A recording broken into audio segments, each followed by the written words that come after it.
Bien, buen día a todos, bienvenidos a nuestro comité de hoy, 13 de enero del 2026. Como bien saben, o han escuchado, durante el fin de semana se le está abriendo una investigación al presidente de la Reserva Federal y esto en relación a posibles desvíos de recursos en esa reestructuración de la nueva sede de la Reserva Federal. Sin embargo, frente a esto sí hay que decir, y pues lo que se ha observado es que yo creo que han sido dos partes o dos puntos importantes. El primero, pues obviamente hay una incertidumbre en el mercado, sobre todo el mercado de bonos. Los bonos del Tesoro de 10 años estaban valorando o estaban cotizando cerca del 4.14, 4.13 y subieron hasta el 4.20 después de darse a conocer esta incertidumbre, pues esta noticia. Y por otro lado, pues está tal vez como la claridad frente a la misma. No es que se le estén presentando cargos ya formalmente al presidente de la Reserva Federal. Eh, Esto es simplemente una investigación preliminar que pues se dice está animada por partidarios de Donald Trump que están en contra de Jeremy Powell y sus políticas de, digamos, no haber reducido las tasas de interés como se esperaba. Y recuerden esa foto icónica donde estaban los dos visitando esas nuevas instalaciones de la Reserva Federal. Por otro lado está el tema de la independencia. Entonces, sí, efectivamente, como les mencioné, pues hay incertidumbre, sobre todo en el mercado de bonos, y esto tiene más que ver con esa, vuelvo y reitero, la independencia de la Fed y de los demás bancos centrales, que de hecho esta mañana se estaba mencionando que algunos otros bancos, sobre todo en Europa, pues le estaban dando un espaldarazo a Donald Trump, eh, tratando, digamos, de ratificar esa independencia que tiene la Reserva Federal. Pensaría yo que este es un ruido mediático para que a él formalmente la Fiscalía de Estados Unidos se le presenten cargos, pues realmente debe pasar no solamente tiempo, sino que tiene que haber algo muy contundente. Hay varios fiscales que de hecho han rechazado el caso. Eh, y por ahora simplemente va a ser un ruido político. Igual a él, pues ya le quedan muy pocos meses frente a la reserva y pues frente a este particular simplemente creo que es un ruido político que en muy corto plazo se va a, se va a ir. Recuerden ustedes que a finales de este mes, el 28 de enero, la Reserva Federal va a tener una reunión de sus tasas de interés. Por otro lado, Donald Trump se le ocurrió ponerle un techo a las tarjetas de crédito en Estados Unidos. Esto sí podría afectar el desempeño del sector financiero. Miren ustedes, en la parte superior se observa cómo empresas tan grandes como el JP Morgan, el 16% de sus ingresos dependen de este producto. En el caso del Citigroup, por ejemplo, el golpe podría ser más grande, cerca del 24, 23, 24% de sus ingresos dependen de esas tarjetas de crédito. Y pues, ¿dónde se vería impactado? Pues en el margen. Cuando uno mira, por ejemplo, los márgenes actuales que existen en los emisores de tarjetas de crédito más grandes en Estados Unidos, Capital One, American Express, bueno, y otros más grandes que solamente se dedican a este negocio. Pero miren ustedes que el margen actual en tarjetas de crédito, por ejemplo, en el caso de Bread Financial, es cerca del 23%. Ese margen se reduciría pues drásticamente si esta norma se materializara, se iría solamente al 5%. Entonces, sí, lo que se está mencionando es que tal vez las compañías, y hay muchas startups, sobre todo en California, en el estado de California, que se dedican directamente a este negocio, incluso a emitir tarjetas de crédito, digamos, como prestamistas de alto riesgo, prestan a muy altas tasas de interés a personas que incluso no tienen la calidad crediticia adecuada. Este tipo de compañías es lo que se está mencionando que podrían ser las fuertemente afectadas. Eh, Afortunadamente, si lo puedo mencionar así, tal vez, estas empresas o la gran mayoría de estas empresas no hacen parte del Standard Poor's 500, que son, digamos, compañías muy pequeñas y como les menciono, se dedican únicamente a este tipo de créditos, pero, y tal vez quebrarían, pues es cierto, pero las empresas del sector financiero, las grandes, pues sí, miren ustedes, por ejemplo, en el caso del Citi, podría ser la más golpeada si esta norma se materializara. Eh, Adicionalmente, pues existe un posible riesgo de estanflación en la economía y todos estos riesgos, tanto como las eh, posibles quiebras de pequeñas empresas que se dedican a tarjetas de crédito de alto riesgo, los impactos en el sector financiero, eh, digamos la estancación del movimiento en sí de la economía, pues son riesgos que se le están presentando eh, a Donald Trump en este momento y tratar por parte de varios congresistas, tratando de evitar, digamos, la materialización de esta norma, que sí realmente pareciera ser muy, muy drástica, con ese tope de 10%.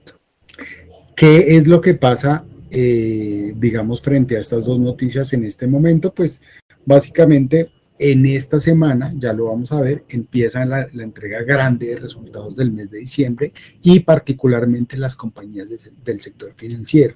Yo creo que a lo que debemos prestar atención es precisamente cuál va a ser la lectura que le van a dar esos CEOs a esa posible norma. Yo creo que alguno de ellos se va a empezar a mencionar frente a estos impactos que les menciono a continuación y vamos a ver el mercado cómo lo toma, ¿no? No habíamos mirado esto, pero miren ustedes que pensando en cómo va a ser y cómo se va a desempeñar el mercado en el año 2026, ustedes saben, han ocurrido muchas noticias a fin de año, y sobre todo en el marco, digamos, geopolítico, pero independientemente de ese marco, la expectativa, digamos, de los jugadores más grandes del Standard & Poor's para este año se ubica en el peor escenario, está más o menos en el 4%, es decir, que el Standard & Poor's podría subir 4%, y los más optimistas van hacia una lectura cercana al 20%.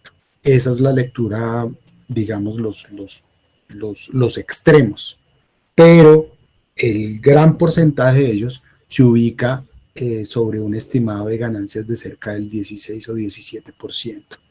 Y esa expectativa es mejor que la del año anterior. Recordemos, y tal vez ustedes lo han visto, durante todo el año 2025 veníamos pensando en que muchas de las medidas que había tomado Donald Trump en cuanto a tarifas y diferentes formas de impulsar la economía, pues de alguna u otra manera, aunque fueran, digamos, tal vez muy radicales, sí van a afectar positivamente el desempeño de las compañías. Y de hecho lo vamos a empezar a ver en esta entrega de resultados. A hoy van muy pocas empresas, porque pues, llevamos tan solo una semana, pero a hoy cerca las empresas que han entregado resultados, el 70% de ellas, los resultados han sido mejor a lo esperado. O sea, ya es una primera lectura muy, muy preliminar de lo que puede ser la entrega de resultados de fin de año. Y vuelvo y reitero, lo más importante de las lecturas en este momento, fíjense ustedes que el rubro de la inteligencia artificial ya ha bajado mucho, pero en este momento sí tiene mucho que ver con ese impacto en el sector financiero. Este 16% supondría que se presentara un rally de cerca de 14 trillones de dólares, y lo más interesante a hoy, después de todos esos ruidos que tuvimos de Michael Burry y el Big Short, etcétera, el año pasado, y la inteligencia artificial, pues lo más interesante a este punto es que no se está hablando de manera fuerte nuevamente de una posible sobrevaloración de la inteligencia artificial. Digamos que el driver de mercado en este momento sí tiene mucho que ver con el entorno geopolítico, lo que está pasando con Venezuela, lo que está pasando con Irán. De hecho, esta mañana estaba hablando Donald Trump, ahí estamos viendo unos retrocesos en el Standard & Poor's en este momento. Por ahora no es preocupante.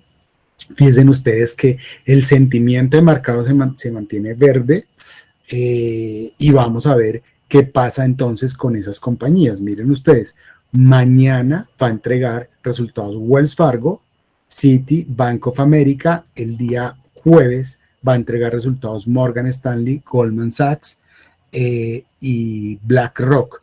Estos resultados, como les mencioné, vienen siendo bien positivos, pero reitero, hay que esperar esos comentarios frente a si es bueno, qué tan no bueno es ese impacto o ese techo del 10% en las tarjetas de crédito. ¿Cuáles son los posibles escenarios hacia adelante entonces? Pues el Standard Poor's hacia, desde nuestra última reunión básicamente se movió acá sobre los 6.800, estamos muy cerca de romper los 7.000 puntos. Los 7.000 puntos ha sido una zona psicológica demasiado fuerte. Recordemos que a finales del año pasado muchos inversionistas estaban o tenían entre esos nosotros, teníamos como la ilusión de que ese rally de Santa Claus por fin lograra esa ruptura de los 7.000 puntos. Ayer estábamos tocando nuevos máximos, pero fíjense que los 7.000 siguen siendo una zona difícil, complicada, pero no imposible. Pienso yo que durante esta semana, muy seguramente con todo lo que va a ocurrir alrededor de la reunión con Venezuela, que ustedes saben impacta de una manera, si obviamente todo sale bien, impacta favorablemente no solo a Venezuela, sino pues a lo que nosotros tal vez nos importa en este momento, a la economía estadounidense. Eso le podría dar cierto impulso al mercado. Afortunadamente, pensaría yo que no estamos en un escenario, digamos, de incertidumbre, ¿no? Como lo hemos vivido antes. Fíjense ustedes todos los frentes que tiene Estados Unidos en este momento, Suramérica, Venezuela, en Europa, Groenlandia, lo que está pasando en Asia con Irán. Y a pesar digamos, de tener tantos frentes abiertos, tantas disputas, si lo puedo llamar así, abiertas, pues el mercado no ha presentado un alto nerviosismo. Pero es cierto, si la inflación que salió hoy, que salió en 2.7%, estaba por acá adelante, 2.7 que era el estimado, pero la inflación core, la inflación básica, salió mejor al esperado en 2.6. Fíjense ustedes que si la inflación se mantiene y tal vez llegara al 2.5, pues podríamos ver un Standard & Poor's que fácilmente llegara a 7.200, incluso 7.500 puntos. Cuando uno mira hacia fin de año, ¿cuál es la expectativa de inversión? Miren que la expectativa, perdón, de la ubicación del Standard & Poor's hacia fin de año, pues si se habla cerca de los 7.500, 7.700 puntos. Hay jugadores muy optimistas como el Deutsche Bank, que están por allá sobre los 8.000 puntos, Morgan Stanley, que están 7.800. Pero reitero, si uno ya observa que incluso con estos frentes que tiene, que es un entorno netamente geopolítico, si entendemos que lo de la Reserva Federal básicamente va a ser algo temporal y no va a haber un ruido ahí fuerte, pues no habría razón por ahora de entrar en pánico. Es claro que tenemos que estar monitoreando esto día a día. No es algo definitivo, pero por ahora pues esperamos que el Standard & Poor's tal vez durante esta semana o la semana que viene pues intente estar allá rompiendo esa zona de los 7.000 puntos. Lo que sí hemos tenido pues es una valorización interesante en lo que va corrido de enero y pues digamos hay espacio y por lo menos hay caja digamos para aguantar una potencial desvalorización. Ese es nuestro escenario base al cual le damos una probabilidad del 60%. Y el escenario bajista, pues yo creo que tiene más, aquí escribí solamente Venezuela, pero sí tiene que ver con ese tema geopolítico, ¿no? Tal vez las cosas en Irán no salieran bien, tuviéramos algún desastre sobre ese frente. Lo de Groenlandia, pues, aunque no se sabe, digamos, si pudiera haber un enfrentamiento militar, lo que hemos visto y lo que se ha notado realmente es que Trump tal vez siempre va con la amenaza primero, pero por debajo de la mesa siempre trata de negociar. Es claro el interés económico, pues lo está demostrando en Venezuela. Si esa negociación de una potencial explotación de 300.000 millones de barriles que tiene de reserva ese país, pues fíjense ustedes la cantidad no solamente de compañías del sector de energía o explotadores de petróleo, sino también las del sector financiero que tal vez entrarían en ese país, pues serían beneficiadas. Entonces, sí hay que estar, digamos, muy pendiente durante esta semana de ese escenario que yo creo que es el más inminente y estar monitoreando a la par la situación de Irán y Groenlandia, sin descartar pues Rusia, que digamos está perdiendo un poco de fuerza en este momento. Si alguna de esas situaciones tal vez no saliera como Trump espera, pues desafortunadamente sí tendríamos Como no existen drivers, fíjense ustedes que solamente tenemos la reunión hasta el 28 de enero de la Reserva Federal, donde se va a dar un panorama más claro de la expectativa para la economía en el año 2026. Fíjense ustedes que ante la falta de noticias, digamos, macro muy fuertes, pues el mercado sí podría darle fortaleza a una noticia negativa, digamos que en el frente geopolítico, sobre el cual pues es imposible hacer una predicción acertada. ¿Dónde se podría invertir hoy? ¿Cuáles son las oportunidades de inversión? Hemos encontrado muchas. El Standard & Poor's todavía está con una tendencia alcista sobre nuestro indicador. De indicador Vera Vance, fíjense ustedes que se mantiene sobre el grande. Eso ya muestra que hay una oportunidad interesante de inversión, pero cuando uno mira, fíjense que un activo que generalmente es refugio, pues también muestra que ha presentado una valorización fuerte. Esta es una minera, porque aquí realmente la oportunidad, diría yo, está más en invertir directamente en oro o en compañías de sector minero. El oro ya estaba superando los $4.500 y la expectativa, digamos, en el corto plazo, pues no ha cambiado. El retroceso que estamos viendo en el mercado no solamente está marcado por los anuncios de Donald Trump frente a Irán, sino también pues la lectura de resultados de JP Morgan, que desafortunadamente no salieron, es la primera que entrega y es la más grande, y no entrega resultados como se esperaba, pero miren ustedes que la caída de esta compañía en el mercado intradiario es solamente del 3%, entonces no es como algo determinante y como ya saben, como ya les mostré, pues vienen más compañías del sector financiero. Consumo discrecional es otra compañía, otro sector donde vemos oportunidades interesantes. Recuerden que hay empresas como Walmart, para que se hagan una idea, y las compañías de pequeña capitalización, todas las que hacen parte del Russell 2000, también presentan un buen desempeño. Miren el Russell 2000 como incluso está superando máximos muy lejos, nuevos máximos históricos muy lejos de lo que está pasando con otros índices como el Standard & Poor's y el Nasdaq. El sector salud es un sector que desde el mes de agosto viene valorizándose muy fuerte y hay muy buenas expectativas frente a esto. Incluso este sector también sería uno de los beneficiados si se llegara a un acuerdo comercial fuerte con Venezuela. Recuerden que Estados Unidos tiene la intención de enviar algunos productos y dentro de esos pues están los medicamentos. Semiconductores, muy fuerte después de todos esos retrocesos de inteligencia artificial. También miren ustedes cómo está tocando nuevos máximos. El sector de materials y esos son como los más relevantes. Veamos qué pasa durante esta semana. Les agradezco como siempre su participación en nuestra reunión y nada, nos vemos la próxima semana. Muchas gracias.